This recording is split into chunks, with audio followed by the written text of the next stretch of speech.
اعوذ باللہ من الشیطان الرجیم بسم اللہ الرحمن الرحیم السلام علیکم ورحمۃ اللہ وبرکاتہ ونعمتہ ومغفراتہ وجنت الحلالہ ودوزخت الحرامہ۔ ٹرو اسلامک انفو کی طرف سے میں آپ سب لوگوں کو خوش آمدید کہتا ہوں۔ قرآن پاک کے پہلے سپارے کا کیا خلاصہ ہے، یا اللہ پاک نے پہلے سپارے کے اندر انسان سے کیا کیا فرمایا، یا کیا کیا اہم باتیں قرآن کے پہلے سپارے میں موجود ہیں، تو عزیز دوستو آج کی خصوصی ویڈیو اسی ٹاپک پہ بنائی گئی ہے۔ پہلے سپارے کے آغاز میں ہی سورہ فاتحہ جو کہ بہت ہی فضیلت والی سورہ ہے اس کو رکھا گیا۔ بے شک یہ سورہ بہت زیادہ فضیلت والی ہے، اسی لیے اللہ پاک نے اس کو ہر نماز میں پڑھنا بھی فرض قرار دیا، یعنی کہ کسی بھی انسان کی نماز اس وقت تک پوری نہیں ہو سکتی جب تک وہ اس نماز میں سورہ فاتحہ کو نہ پڑھ لے۔ نبی پاک صلی اللہ پہلے سپارے کے اندر 5 اہم باتیں بتائی گئی ہیں۔ سب سے پہلی بات اقسام انسان، کہ انسان کی کتنی اقسام ہیں، جس کے اندر بتایا گیا کہ انسان کے 3 اقسام ہیں، جس میں مومنین، منافقین اور کافر ہیں۔ مومنین کے آگے سے 5 صفات بتائی گئیں، جس میں غیب پہ ایمان رکھنے والا، نماز پڑھنے والا، آخرت پہ یقین رکھنے والا، کتاب پہ، اللہ کی کتابوں پہ ایمان رکھنے والا اور انفاق والا۔ اسی طرح منافق کی بھی خصلتیں بتائی گئیں، جس میں بتایا گیا کہ منافق جھوٹا ہوگا، دھوکے باز ہوگا، قلبی بیماریوں میں مبتلا ہوگا، جاہل ہوگا، فتنہ و فساد کرنے والا ہوگا، اللہ کے پیغام کا انکار کرنے والا ہوگا۔ اسی طرح کفار کے بارے میں بھی بتایا گیا کہ ان کے دلوں اور کانوں اور آنکھوں پر پردہ ہے اور ان کے اوپر مہر لگا دی گئی ہے۔ دوسرے حصے میں اللہ پاک نے اعجاز قرآن کے بارے میں بیان فرمایا۔ جن صورتوں میں قرآن کی عظمت بیان ہوئی ان کے شروع میں حروف مقطعات آتے ہیں، جیسے الف لام میم۔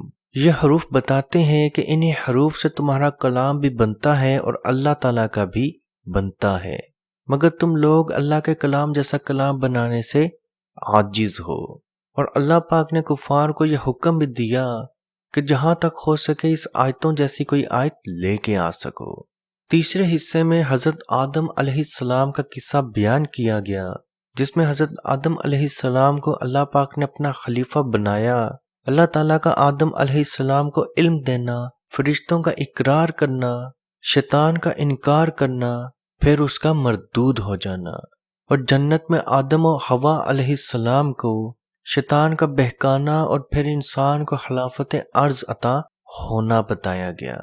چوتھے حصے میں احوال بنی اسرائیل، یعنی کہ بنی اسرائیل کے اوپر جو اللہ پاک کی نعمت تھی اس سے جو انہوں نے انکار کیا، اور اللہ تعالیٰ نے ان کے اوپر جو لعنت نازل فرمائی اس کے بارے میں بیان کیا گیا۔ پانچویں حصے میں حضرت ابراہیم علیہ السلام کا واقعہ بیان کیا گیا، یعنی کہ حضرت ابراہیم علیہ السلام کا اپنے بیٹے کے ساتھ مل کر خانہ کعبہ تعمیر کرنا، اور پھر اللہ پاک سے اسے قبول فرمانا، اور پھر توبہ اور استغفار کرنا بتایا گیا۔ عزیز دوستو، یہ 5 حصے قرآن پاک کے پہلے سپارے کا خلاصہ ہے، جس میں اقسام انسان، اعجاز قرآن، تخلیق آدم علیہ السلام، احوال بنی اسرائیل اور حضرت ابراہیم علیہ السلام کا قصہ ہے۔ عزیز دوستو، انشاءاللہ اللہ پاک کے حکم سے ہم پورے رمضان میں ہر سپارے کا خلاصہ ضرور بتائیں گے۔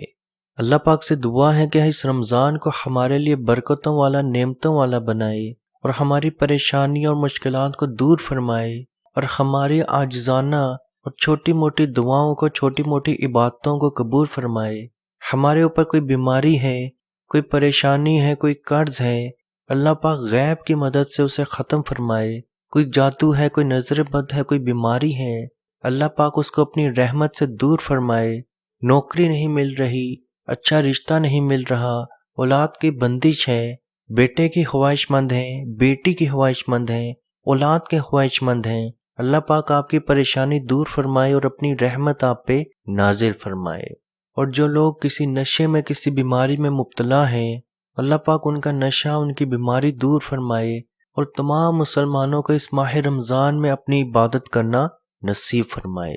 اور کشمیر کے بھائیوں پہ خصوصی رحم عطا فرمائے اور ان کو آزادی کی نعمت عطا فرمائے، آمین۔ اللہ حافظ۔ اے مالک ہمارے اٹھے ہوئے ان گندے ہاتھوں کی طرف نہ دیکھ، مالک اپنا رحم اور اپنا کرم فرما، مقبوضہ کشمیر کے مسلمانوں کو آزادی کی نعمت سے مالا مال فرما۔ اے اللہ اس حال کے اندر جب کہ ان پر ظلم و ستم ہو رہے ہیں، اس قدر ان پر مصائب اور آلام ہیں، اے مالک و مولا اس ماہ مقدس کی مقدس گھڑیوں کا صدقہ اے اللہ کشمیر کے مسلمانوں کو آزادی کی نعمت سے مالا مال فرما۔ اے مالک جو ان پر مصائب اور آلام بارش کی طرح برس رہے ہیں، اے مالک تو اپنا خاص فضل اور اپنا کرم فرما، ان کی اس آزمائش کو، اس امتحان کے اندر ان کو کامیاب فرما، ان کی اس آزمائش کو دور فرما۔ اے مالک و مولا اپنا کرم فرما، ان کو آزادی کی نعمت سے مالا مال فرما۔ اے مالک ہم گناہگار سیاہکار جو بھی ہیں تیرے محبوب کی امتی ہیں، تجھے تیرے نبی علیہ السلام کا اس کی محبوبیت کا واسطہ دے کر تجھ سے دعا مانگتے ہیں۔ اے مالک کشمیر کے مسلمانوں کو آزادی کی نعمت سے مالا مال فرما۔ اے مالک ملک پاکستان کو استحکام عطا فرما، ملک پاکستان کی سرحدوں کی خیر فرما، ملک پاکستان کی سرحدوں پر پہرا دینے والے نوجوانوں کو الہ العالمین ہمت اور حوصلہ عطا فرما۔ ملک پاکستان اور دنیا کے اندر اسلامی مملکت کے جتنے بھی حکمران ہیں، اے مالک ان کو شرم و حیا عطا فرما۔ اے مالک ان کو کفار کی آنکھوں میں آنکھیں ڈال کر بات کرنے کا حوصلہ اور ہمت عطا فرما۔